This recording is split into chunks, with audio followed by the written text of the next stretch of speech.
Lagi nyari kerja, terus pas lu baca lowongannya, ada syarat team player. Terus lu mikir, what the is team player? Sini gue ceritain.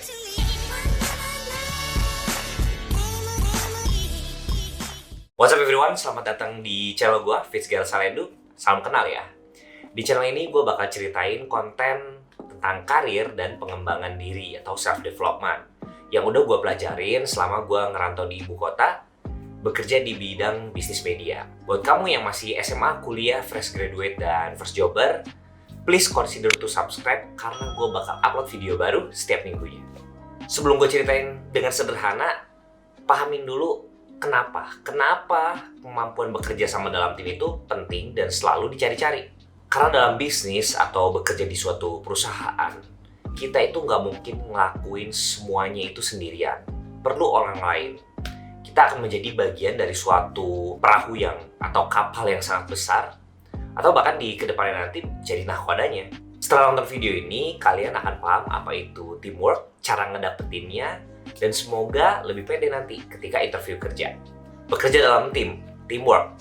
Sederhana banget, gue bakal jelasin dari 3 poin. Poin yang pertama yaitu memahami adanya permainan peran. Jadi di suatu perusahaan ataupun organisasi tentunya ada suatu struktur. Di sana itu ada pemimpin dan orang yang dipimpin.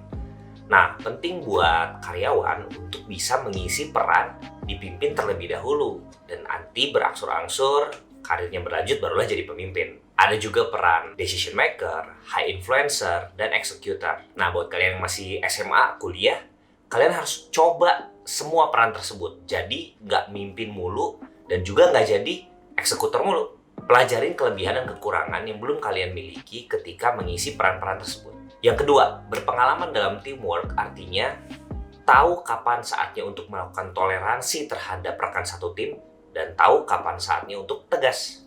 Nah, kalau kalian nggak punya pengalaman bekerja sama dalam tim, akan kelihatan tuh bahwa kalian itu akan cenderung tegas melulu. Dalam arti ini, tegas tapi lebih ke maksa mulu, terlalu forsir, tidak ada empatinya melihat keadaan tim dan kurang beradaptasi. Dan sebaliknya, kalau misalnya terlalu banyak toleransi, itu artinya tidak tegas. Bahayanya apa? Kalau kebanyakan toleransi, ya jadinya tujuan dari kelompok atau tujuan dari perusahaan itu banyak tidak tercapainya karena terlalu santai-santai, karena nggak punya timeline yang jelas, atau bahkan terlalu ngikutin apa kata anak buah, tapi bukan ngikutin apa kata pemimpinnya. Yang ketiga, berpengalaman sebagai team player atau pernah bekerja dalam satu tim, itu juga akan membuat kita menjadi mengerti arti dari berkorban.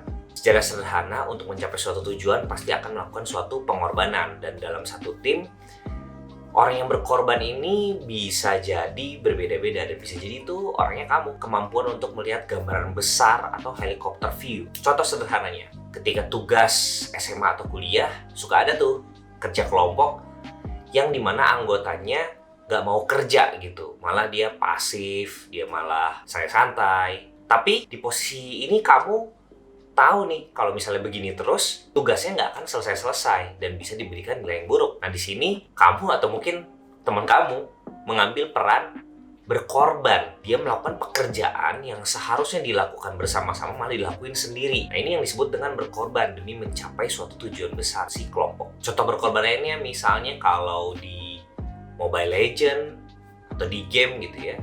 Nah, itu kan ada peran-peran tuh, ada tank, ada juga assassin, ada juga marksman. Nah, biasanya yang paling banyak berkorban yaitu adalah tanknya ya, selalu di depan, dia melakukan tugasnya. Tapi itulah artinya berkorban, dia nggak terlalu show off, dia nggak banyak nge-kill gitu ya. Sama juga kalau kerja sama tim di basket ya, main 5 lawan 5, tapi kan bolanya cuma 1 ya. Sehingga pasti bola itu akan berakhir di salah satu pemain terbaik lah gitu, dan yang lain itu harus support atau berkorban agar mau itu yang poinnya siapapun yang lebih banyak, ujung-ujungnya timnya yang menang. Nah, dari penjelasan 3 poin tadi udah cukup jelas ya gimana cara mendapatkan berpengalaman sebagai team player. Ya, kalian harus sebanyak mungkin ikutan organisasi atau ekstrakurikuler lainnya, atau di kuliahan ada unit kegiatan mahasiswa.